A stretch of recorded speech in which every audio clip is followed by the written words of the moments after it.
प्यारे बच्चों, मेरा नाम प्रवीण गहलोत है और आनंद इंस्टीट्यूट के यूट्यूब चैनल पे आप सभी का स्वागत है। जैसा कि मैं आपको बार बार बताता रहा हूँ कि सबसे पहले जो हमारा वीडियो बना इस क्रम के अंदर वो बना था कथा क्रम को लेकर के, जिसमें प्यासे कहू की हमने कथा संयोजित की थी।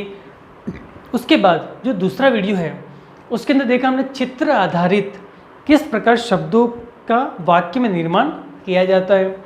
जो तीसरा वीडियो है उसमें देखा प्रार्थना पत्र, एक एप्लीकेशन को प्रार्थना पत्र को किस प्रकार हम समझ करके बढ़िया से लिख सकते हैं। अब जो चौथा वीडियो है, चतुर्थ वीडियो, उसमें देखेंगे अनौपचारिक पत्रम। ये जो टॉपिक है वो 9 क्लास और 10 क्लास दोनों ही कक्षाओं के लिए बड़ा महत्वपूर्ण है, क्योंकि ये सभी क्लासों में, चाहे छोटी क्लास हो या बड़ी क्लास हो, पूछा जाता है और हमें लिखना भी आना चाहिए। जैसे कि पहले की बात करें, पहले हम लोग पत्र लिखते थे घर पे। प्रार्थना पत्र कहाँ लिखेंगे? विद्यालय में लिखेंगे, कॉलेज में लिखेंगे, लेकिन जो पत्र हैं वो बच्चे घर पे लिखते थे। जैसे मान लो कोई बच्चा बाहर पढ़ने के लिए गया हुआ है, कोटा गया हुआ है, जयपुर गया हुआ है, उदयपुर गया हुआ है, दिल्ली गया हुआ है, वहाँ से मान लो उसके पास फ़ोन नहीं है, व्हाट्सअप नहीं है, कोई ऐसा साधन नहीं है जिसके द्वारा वो घर पे बात कर सके, तो वो क्या करेगा? पत्र के माध्यम से अपने घर वालों का हालचाल पूछेगा और बताएगा कि मुझे किस चीज़ की आवश्यकता है और घर पे सब कैसे हैं। आज हम देखेंगे पिते पत्रम, पिता के लिए एक पुत्र है वो अपने पिता को एक पत्र लिखता है। अब पत्र में क्या क्या चीज़ें होनी चाहिए, किस प्रकार उसकी शुरुआत होती है, ये हमें देखना है। तो चलिए सबसे पहले देखते हैं। प्रार्थना पत्र एप्लीकेशन हो जाएगी और जो अनौपचारिक पत्र वो हो जाएगा लेटर, ठीक है, जो हम अपने दोस्त को लिख सकते हैं, अपने संबंधियों को लिख सकते हैं। इस तरफ आपको लिखना है कि पत्र कहाँ से भेजा जा रहा है। जैसे कि कोई लड़का है वो जयपुर में पढ़ता है, तो जयपुर से कब? तो दिनांक 23/9/2020 को एक पत्र भेजता है। बच्चा है वो जयपुर में पढ़ता है और अपने पिता के लिए एक पत्र भेजता है। जो कब भेजता है? तो 23/9/2020 को पत्र भेजता है। कहाँ से? तो जयपुर से। अब उसके बाद इस तरफ आ जाइए। अब देखिए, जैसे अपन प्रार्थना पत्र लिखते थे, क्या लिखते हैं? सेवायाम लिखते हैं, हाँ, अपन महोदय लिखते हैं। अब ये तो पिता को भेज रहा है, पिता को क्या करेगा? वे नमस्कार करेगा, उनको प्रणाम करेगा, तो क्या लिखता है? श्रद्धेषु, बड़ी श्रद्धा से, पूरे मन से, पूरे दिल से, पितृचरणेषु, पिता के चरणों में प्रणाम। पूरे आदर से, पूरी श्रद्धा से पिता के चरणों में क्या करता हूँ? प्रणाम करता हूँ। पितृचरणेषु, पितृ यानी माता पिता दोनों हो जाएंगे, तो माता और पिता को प्रणाम, या फिर पिताजी को प्रणाम। अब देखिए, सादरम प्रणाम, माता पिता की बड़ी श्रद्धा से चरणों में प्रणाम करता हूँ। उसके बाद आगे से यहाँ से मेन टॉपिक शुरू होता है, किस प्रकार शुरुआत करनी है और किस प्रकार हमें इसको लिखना है। तो देखिए, अत्र कुशलम, बच्चा लिखता है, चूँकि पुत्र जो जयपुर में पढ़ाई कर रहा है अपने पिता को लिखता है। क्या लिखता है? कि अत्र कुशलम, अत्र मतलब यहाँ पे, जहाँ पे बच्चा रह रहा है जयपुर में, अत्र कुशलम, मैं यहाँ पे ठीक हूँ, मैं यहाँ पे अच्छा हूँ, कुशल हूँ, स्वस्थ हूँ। तत्र अस्तु, तत्र मतलब वहाँ पे कहाँ पे? जहाँ पे इस बच्चे की फैमिली रहती है, जहाँ पे इसके माता पिता रहते हैं, तत्र अस्तु, वहाँ पे सब ठीक हो। हिंदी में क्या लिखेंगे?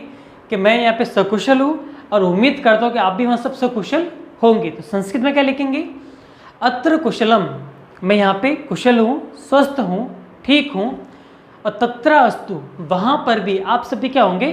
ठीक होंगे, कुशल होंगे, अच्छे से होंगे, आनंद में होंगे। अब आगे चलते हैं। आगे क्या है? भवदीयम स्नेहपूरितम, भवदीय मैंने आपका, स्नेहपूरितम, स्नेह से भरा हुआ, प्यार से भरा हुआ, पत्रम यानी पत्र, अद्य एव, आज ही, अहम प्राप्तवान, मैंने प्राप्त किया। आपने जो बड़े स्नेह से, बड़े प्यार से जो पत्र भेजा था मेरे लिए, वो पत्र आज ही, अहम प्राप्तवान, मैंने प्राप्त किया, ये मेरे द्वारा प्राप्त किया गया है। अब बच्चे ने बोल दिया कि मैं कुशल हूँ, आप भी कुशल हो, आपका पत्र मुझे मिल गया है। अब आगे तो संपूर्णम वृत्तम च ज्ञातवान। संपूर्ण मतलब जो जो बातें आपने पत्र में लिखी थी कि भैया कैसे हैं, दीदी कैसी हैं, मम्मी कैसी है, घर पे और सब कैसे हैं, वो जो बातें आपने लिखी थी वो सारी बातें संपूर्णम यानी सारी, वृत्तम यानी बातें, जानकारी, च ज्ञातवान मैंने प्राप्त कर ली है। आपने जो कुछ भी लिखा था उसको बढ़िया से पढ़ लिया है और मुझे सारी बातें क्या हो गई है, मालूम हो गई है।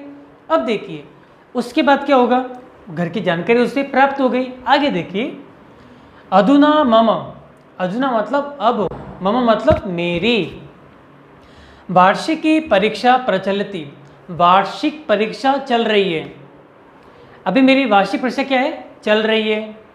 तो परीक्षायाम यानी परीक्षा में, इदानीम यावत अभी तक जितने पत्र हो चुके हैं, जितने पेपर हो चुके हैं, सर्वाणी प्रश्न पत्राणी सम्यक अभवन, बहुत अच्छे हुए हैं।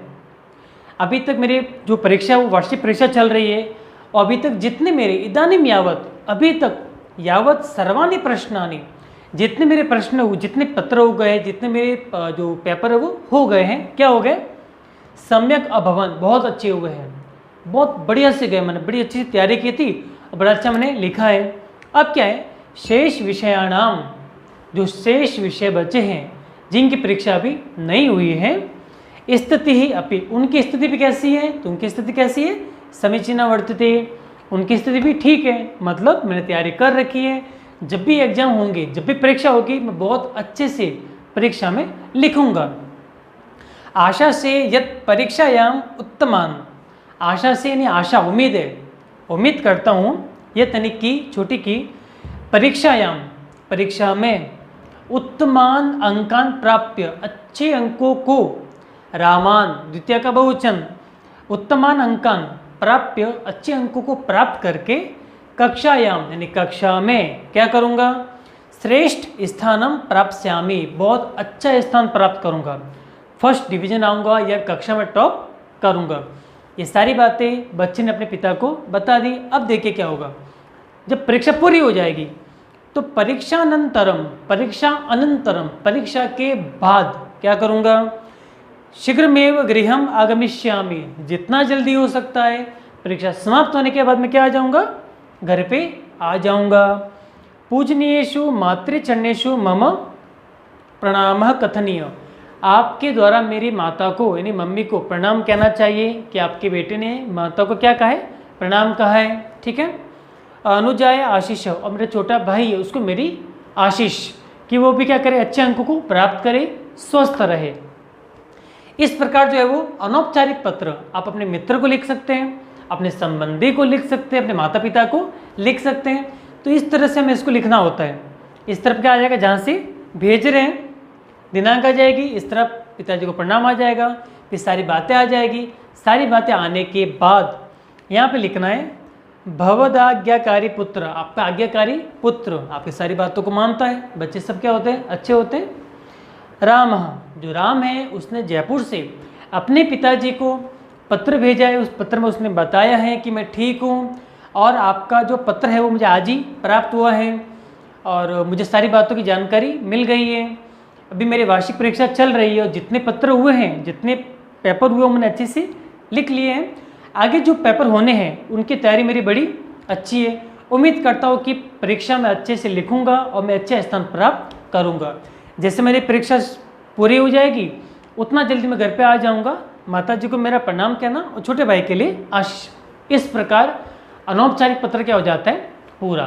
तो अभी तक हमारे 4 वीडियो पूरे हो गए हैं, इनको बढ़िया से देखना है और समझना है, क्योंकि परीक्षा में इसी के अनुसार प्रश्न पूछे जाते हैं।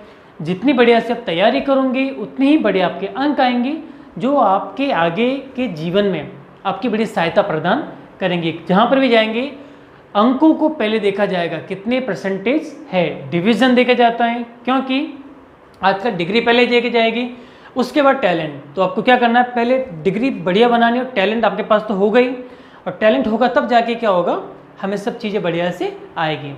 तो इसी के साथ मिलते हैं आगे के वीडियो में। जय हिंद, वंदे मातरम।